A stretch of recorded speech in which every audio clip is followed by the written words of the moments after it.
तो hello everyone, welcome to this new video. So guys sir, आप सबको जैसा पता होगा, बिट्स पिलानी का तो ऑलरेडी डेट्स ओवर हो गया है। Last date for business analytics program का जो बिट्स पिलानी कराता है। और कई सारे लोग, अगर आप लोग इसके प्रिपरेशन कर रहे हो तो बहुत सारे डाउट्स आते हैं कि क्या कट ऑफ ये सब जाएगा। ठीक है, इसके पहले ऑलरेडी मैंने एक वीडियो डाला था युवराज के साथ। आई होप आप लोगों ने देखा होगा। तो वहां पे मैंने बोला था कि इससे रिलेटेड जो भी अपडेट्स है, प्रिपरेशन जो भी प्लान है, आपको कैसे करना चाहिए। तो ये एक छोटा सा वीडियो, मैं आपको एक टिप्स देने वाला हूँ यहाँ पे कि आप कैसे लास्ट मोमेंट पे, क्योंकि अप्रैल में आप सबका एग्जाम है, तो उसको लिए हम कैसे प्रिपेयर कर सकते हैं, वो सब सारा आज हम लोग बात करेंगे। ठीक है, तो चैनल सब्सक्राइब कर देना for regular updates.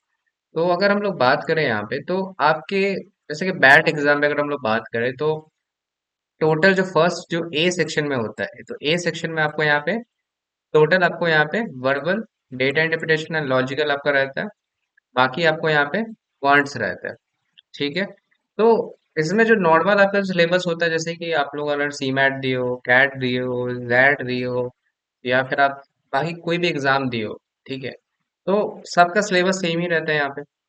Main problem आती है आप लोग को एनालिटिक्स सेक्शन एप्टीट्यूड में। ठीक है, एनालिटिक्स एप्टीट्यूड सेक्शन में, क्योंकि इसका जो आपको 1 घंटे यहाँ पे एक्स्ट्रा मिलता है, क्योंकि 3 घंटे का एग्जाम होता है, 2 घंटे तो आपका इसमें ही चला जाता है। ठीक है, 2 घंटे तो इसमें ही चला जाता है, और यहाँ पे आपका टाइम मिलता है 1 घंटे।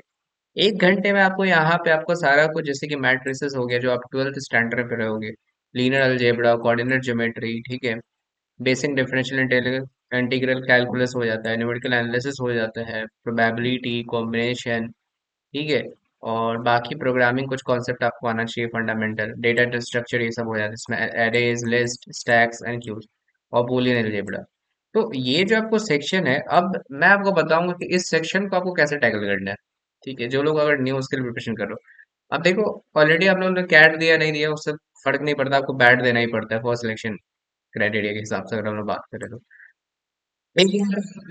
ये पीडीएफ है मेरे पास। ठीक है, तो इस पीडीएफ में अगर हम लोग बात करें, तो आपको यहाँ पे पूरा ओवरव्यू दिया हुआ है। ठीक है, सबसे पहले आपका अगर हम लोग बात करें, तो पीआई हो गया, फिर फाइनल सिलेक्शन, फिर आपका बैट, ये सब जो 300 मार्क्स का होता है, इसके बारे में हम लोग यहाँ पे बात करते हैं कि एग्जाम का पैटर्न है। तो इसमें से आपको यहाँ पे टोटल 100 क्वेश्चन आते हैं। ठीक है, 100 क्वेश्चन में से 75 क्वेश्चन तो आपको कितने हो जाए, 75 क्वेश्चन आपको कितने में हो जाएंगे टोटल, जो एप्टीट्यूड वाले सेक्शन। ठीक है, और जो 25 क्वेश्चन यहाँ पे हो जाएंगे वो आपको एनालिटिक्स एप्टीट्यूड सेक्शन में हो जाएगा। ठीक है, राइट। अब देखो यहाँ पे अगर मैं बताऊं, तो टोटल यहाँ पे कितने हो जाते हैं आपको, 100 क्वेश्चन हो जाते हैं।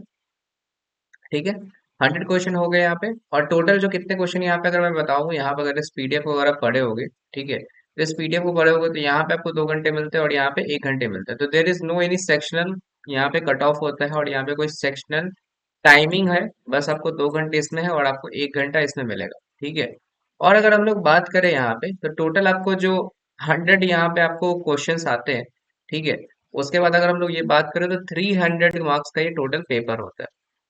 ठीक है, 300 मार्क्स का यहाँ पे ये टोटल पेपर होता है। यहाँ पे देख रहे हो ना, +3 कैरीज है for marks for correct, -1 for आपको नेगेटिव यहाँ पे मिलता है। अनअटेम्प्ट का ऐसा कुछ बात नहीं है, बाकी ये बैट के बारे में दिया है। तो मतलब 300 मार्क्स का आपका ये पेपर होता है, जिसमें से लास्ट ईयर कितना आया था, 130 का कट ऑफ हुआ था, 130 का यहाँ पे कट ऑफ गया था। ठीक है, तो 130 कट ऑफ में अगर आपको बात करना है, तो लास्ट ईयर जो युवराज का कहना था कि उसने जो सिक्योर किया था मार्क्स, आई थिंक वो 200 के आसपास उसने सिक्योर किया था। ठीक है, तो अगर मैं बात करूं, सपोज करो कि आपको यहाँ पे एप्टीट्यूड ही सेक्शन काफी अच्छा आता है। ठीक है, आपको यहाँ पे एप्टीट्यूड सेक्शन काफी बढ़िया से आता है, तो आप इस सेक्शन पे क्यों उतना फोकस करोगे। मान लेते हैं कि 75 क्वेश्चन किसी ने पूरा करेक्ट कर लिया। ठीक है, अभी मैं निगेटिव मार्किंग की बात नहीं कर रहा। जब 75 क्वेश्चन को अगर हम लोग बात करें, आप 3 मार्क्स से हमें मल्टीप्लाई करोगे, कितना हो जाएगा, 15, 721, 22। तो 225 मार्क्स तो आपको ऐसे वैसे ही बढ़ के, ये 130 कट ऑफ से कितना ज्यादा है 225। ठीक है, अप्रोक्स बात करें तो यहाँ पे मान लेते हैं कि 95 मार्क्स का अप्रोक्स है यहाँ पे। ठीक है, तो 95 मार्क्स का अप्रोक्स है। तो यहाँ पे अगर मैं बात करूँ, जो आपका सिंपल जो अटेम्प्ट होना चाहिए, ठीक है, सिंपल जो अटेम्प्ट होना चाहिए, आप एटलीस्ट 50 क्वेश्चन भी आप करेक्ट करके आ जाते हो, आप अपना टारगेट रखोगे। ठीक है, टारगेट अगर आप 50 क्वेश्चन भी इनिशियली आप टारगेट रखोगे, मुझे सिर्फ एप्टीट्यूड में अच्छा करना है, तो आप यहाँ पे अच्छा करके आओ। तो फिर आपको इस सेक्शन के लिए क्यों टेंशन लेना है। मैंने ये बात व्हाट्सएप ग्रुप में ही बताई थी, बट वहां पे लोग बोल रहे थे कि ये सेक्शन फिर कट ऑफ क्लियर नहीं होगा। सेक्शन कट ऑफ कैसे नहीं क्लियर होगा?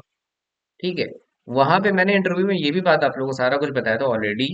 आपको इस सेक्शन के बारे में प्रिपेयर नहीं करना तो मत करो, बट हाँ, at the time of interview you have a basic knowledge of analytics part. आपको एनालिटिक्स का नॉलेज होना चाहिए, ऐसा नहीं मैं बोल रहा हूँ कि आपको अलजेब्रा का नॉलेज होना चाहिए।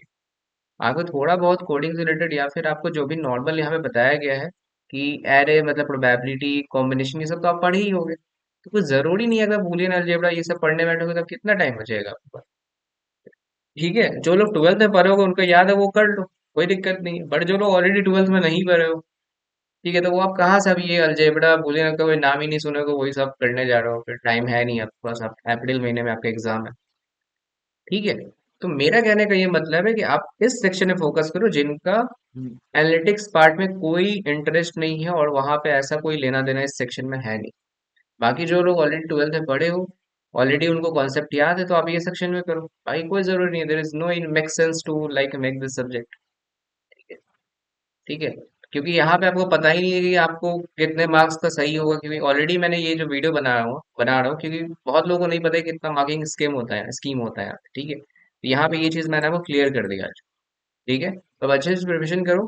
कोई भी दिक्कत आती है प्लीज बताओ, अगर हो सके तो मैं अरेंज सेशन कर पाऊंगा, थोड़ा टाइम नहीं मिल पा रहा है मुझे, बट होगा तो गैस मैं फिर भी आप लोगों का सेशन अटेंड कर दूंगा।